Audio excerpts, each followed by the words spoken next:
What up, guys? The Bench Buddies are back with our NFL awards predictions for the 2024 season.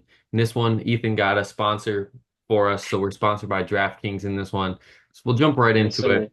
And Offensive Player of the Year or Offensive Rookie of the Year. I mean, I feel like I gotta, do chalk here for this one. I'm going with Caleb Williams. Even as a Packers fan, I can recognize what is in front of him here. His team is loaded for him to succeed, and maybe I got a little of the hard knocks fever in me watching those Bears. I just think this team is going to be pretty good this year, and I think that's going to be because of Caleb Williams. And that's a solid pick. He's obviously the favorite at plus 135.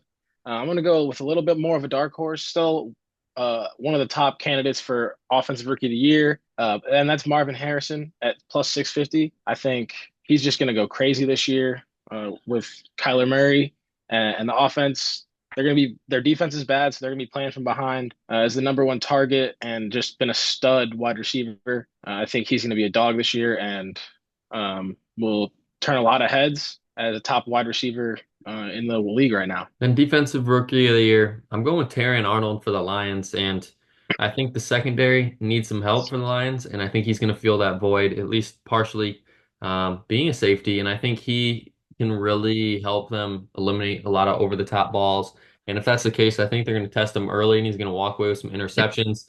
And I think it is kind of a long shot here because normally it's a linebacker or a defensive end that gets a lot of sacks and a few forced fumbles and picks that wins this award. But if he has a 8, 9 interception season with some good plays, don't be too surprised if he can walk away with it. I think it's going to be Jared Verse from the Rams. I think he's going to have a big year this year, causing a lot of turnovers and mayhem in that middle of the off or the defense for the Rams.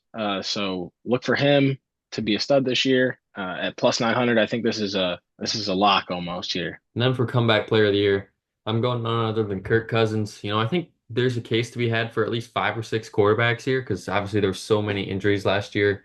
But I'm going Kirk, and I just think that offense is ready to explode.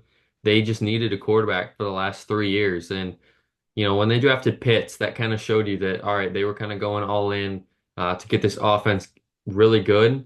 And then they went London the next year with Algier, and they just never had the quarterback to really make these guys go. And I think Kirk is going to be the answer. All right, and for the comeback player of the year, I'm going with Kyler Murray at plus 2,000.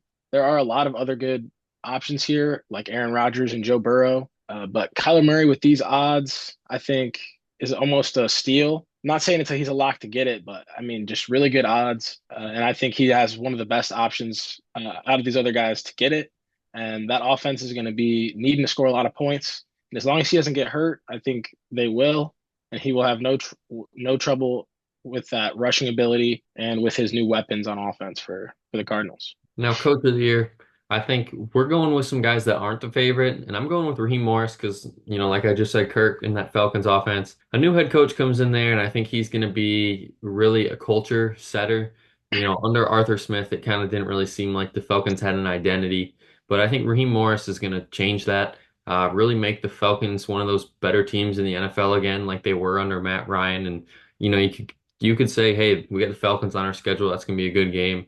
I think that's what Raheem Morris is going for, at least in his first year. And I think he's going to get that success and, take them to a division championship. And I'm going with Jonathan Gannon from the Arizona Cardinals. And I'm not a Cardinals fan here. I just think all these awards go hand in hand. I mean, if the Cardinals won what 3 or 4 games last year, and if they come back and win 9 games, they don't have to win the division. I think he'll have a good shot at winning the Coach of the Year. Obviously, Eberflus from the Bears and Jim Harbaugh have good chances as well, but we're going with the dark horse guys, and I like Gannon here, and I like your pick as well. So And then for offensive player of the year, I'm going with, I think the odds are forever in my favor here for this one. And I think Saquon on that Eagles offense is the missing piece because we saw what DeAndre Swift did last year for the Eagles. Well, multiply that times two because I think they're going to use not overuse Saquon, but really make this team go with Saquon there. And you thought the play action pass was good last year. Good luck stopping it this year because, if they're not giving it to Saquon, it's a fake, and they're probably got A.J. Brown or Devonta Smith 40 yards down the field. I just think that, they're going to have to establish the run early in the season. for Saquon to really be that key factor for later in the season. And I think that's what this Eagles team is going to do, even with, losing a few guys on the offensive line.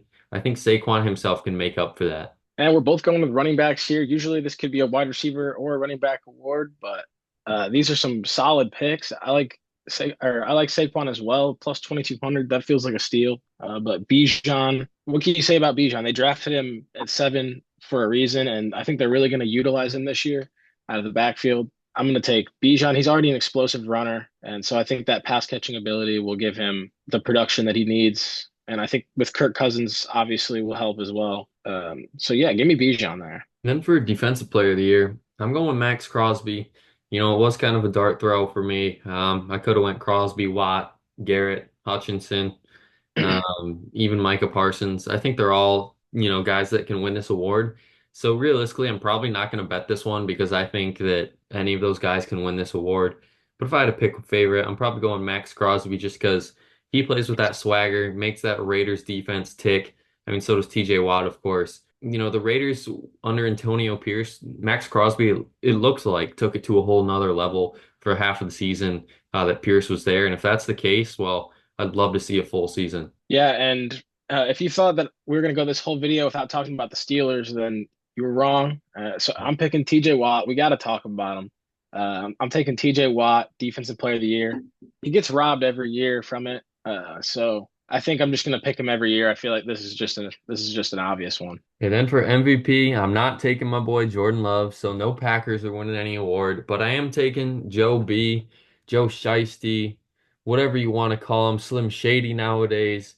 He's winning that MVP, and that's because I have him winning 14 games, and if they're winning 14 games, this guy's gonna be just going off this year. You got Jamar, hopefully Jamar at some point. Sign him, Oh maybe yeah. T. Higgins next, but it's not going to matter, at least for the first few weeks, because I think Burrow's going to go out there and shine. And, maybe we'll see these two face off. We see them face off, let's see, in week 2. We see them face off in week Yep. 2. And, let's say Burrow does go into Arrowhead and beat them, and they're close to the end of the year. Well, they might give that award to whoever wins that game. So I can see both of these guys really winning it. Oh yeah, definitely could see both of these guys, and I kind of feel bad. I feel like I'm not hating on Joe Burrow for not picking him for MVP or Comeback Player of the Year because he realistically, if he doesn't win the MVP, he'll win Comeback Player of the Year. Well, I'm going Mahomes here because you can't pick against him. He's the MVP every year, it feels like so. Hmm. Got to go with him, and I mean, week 2, I'm kind of surprised with the NFL scheduling. I think with a week 2 scheduling with these two teams, it's kind of crazy. And it's going to be very entertaining start of the year for the AFC. I think so. I think that's about it. And that's it for our video this time. Come back next time to see all of our videos for the weekly breakdowns and the power rankings. But until the next time, the Bench Buddies are out.